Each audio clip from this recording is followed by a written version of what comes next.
और जनहित पुकार की जरूरत क्यों पड़ी यार? दोनों अपने आप में बहुत स्पष्ट है। भारतीय जनता पार्टी सरकार संविधान बदलने के प्रयास में लगातार काम कर रही है। यहाँ तक कि पार्लियामेंट चुनाव के दौरान जब भाजपा ने एक नारा दिया था, अब की बार 400 के पार, तो उसमें तमाम सांसद और सांसद प्रत्याशियों ने स्पष्ट रूप से सार्वजनिक बयान दिया था कि यदि आज 400 के पार का आंकड़ा आप देंगे तो हम भारतीय संविधान बदल देंगे। यद्यपि 400 के पार का सपना उनका चकनाचूर हो गया, बैसाखी पे आ गए, संविधान बदलने की जो उनकी साजिश थी वो फ्लॉप हो गई। लेकिन अभी भी खतरा मंडरा रहा है, क्योंकि संविधान की कसम खाने वाले भाजपा के प्रधानमंत्री, मुख्यमंत्री आज संविधान की धज्जियां उड़ा रहे हैं। अनुसूचित जाति, अनुसूचित जनजाति और पिछड़े वर्गों के लिए जो संविधान प्रदत्त आरक्षण है उसको शून्य और निष्प्रभावी किया जा रहा है। यही नहीं, आज तमाम संवैधानिक संस्थाओं को कहीं न कहीं कमज़ोर किया जा रहा है और सरकार अपने अर्दब में लेकर उसके कार्यों में कहीं न कहीं व्यवधान भी पैदा करती है। सरकार के मंत्री भी बेअंदाज हो गए हैं। अभी जिस तरीके से मध्य प्रदेश सरकार के एक मंत्री ने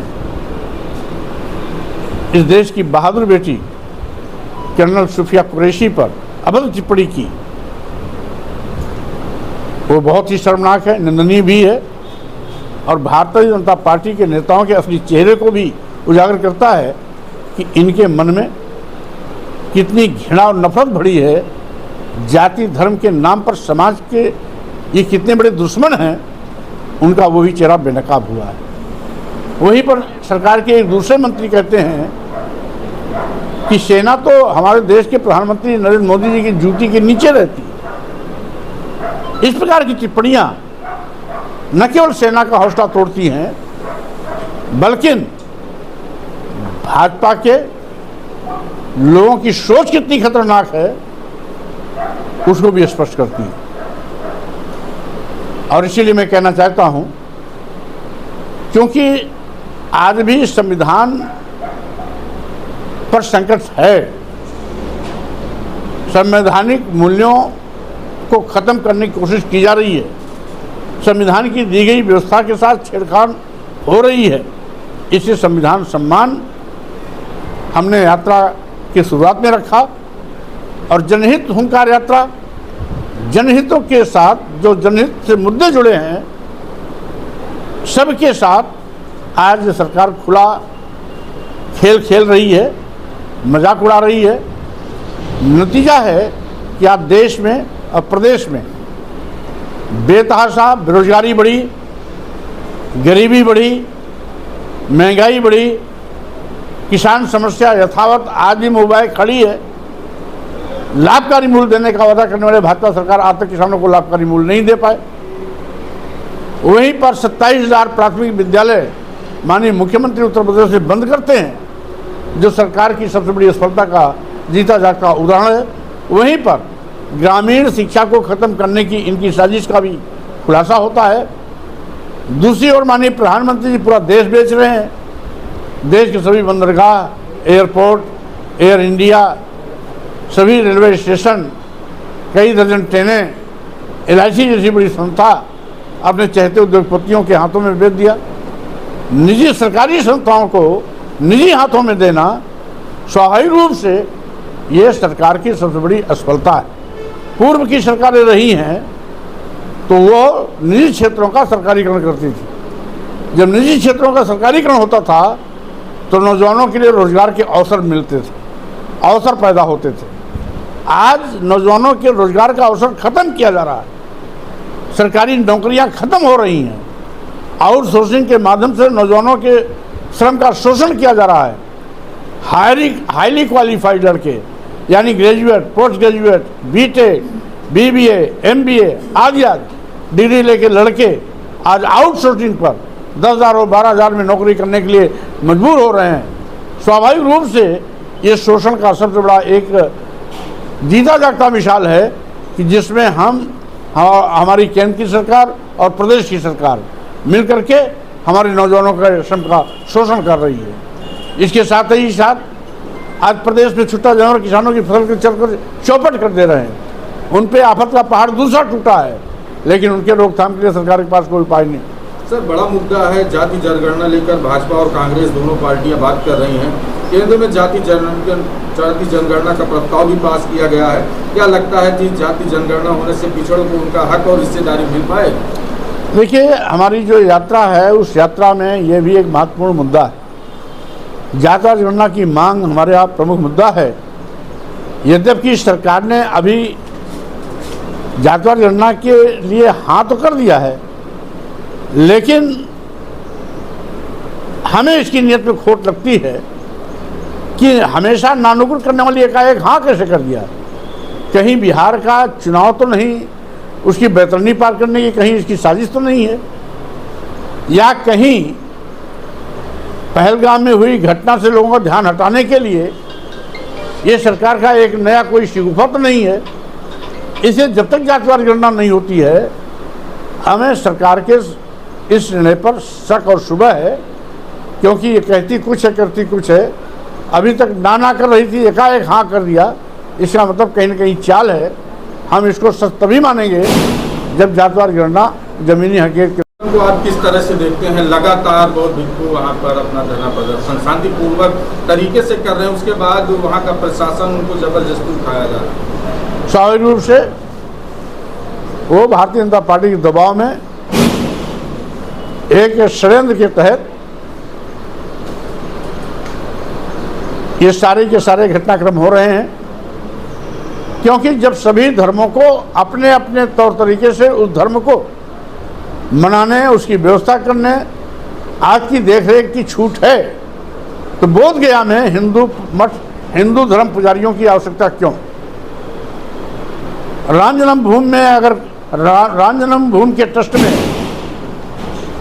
कोई मुस्लिम नहीं, कोई सिख नहीं, कोई बौद्ध नहीं, कोई जैन नहीं, कोई ईसाई नहीं, कोई पारसी नहीं, या किसी के धर्म में अन्य धर्मावलंबी का कोई प्रवेश नहीं, तो विश्व का सबसे सुप्रसिद्ध बौद्ध तीर्थ स्थल बोध गया, जहाँ तथागत बुद्ध को ज्ञान प्राप्त हुआ था, उस पर आखिर व्यवस्था की देखरेख में हिंदू पंडे पुजारियों की आवश्यकता क्यों पड़ी? इसका मतलब है जहाँ एक ओर अल्पसंख्यक मुस्लिम समाज के धर्म के साथ खिलवाड़ कर रहे हैं, छेड़खानी कर रहे हैं, मस्जिद को ढा रहे हैं, मदरसे को बंद कर रहे हैं, वहीं दूसरी ओर बौद्धों के सुविख्यात बौद्ध मंदिर पर भी इनकी तिरछी नज़र है। कहीं न कहीं उसको हड़पने और मंदिर के रूप में परिवर्तित करने की इनकी साजिश है, जिसकी मैं घोर निंदा करता हूं। और सरकार को इससे मैं ये भी कहता हूं कि सरकार इस प्रकार के घटिया कार्य करने से बाज है।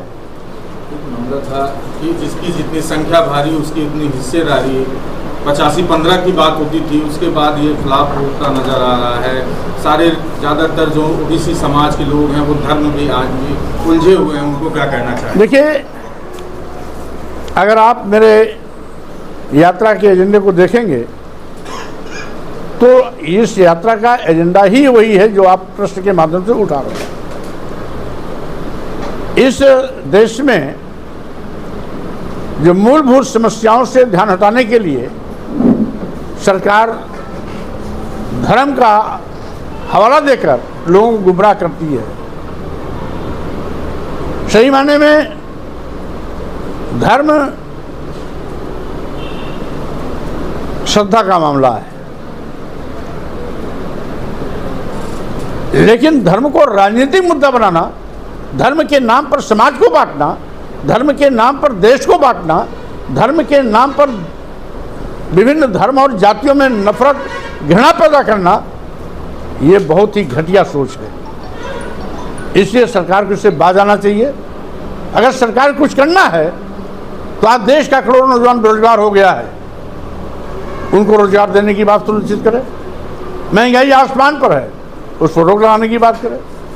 गरीबी इस हद तक बढ़ी है कि 80 करोड़ लोग आज 5 किलो 10 किलो चावल के इर्द गिर्द घूमते रहते हैं। यानी जो लोग 5 किलो 10 किलो चावल पर अपनी जिंदगी बिताते हैं, वो 80 करोड़ लोग अपने बेटे बेटी को doctor, engineer, professor, advocate, IAS, IPS आदि आदि उच्च पदों पर जाने के लिए सपने में भी कभी नहीं सोच पाएंगे।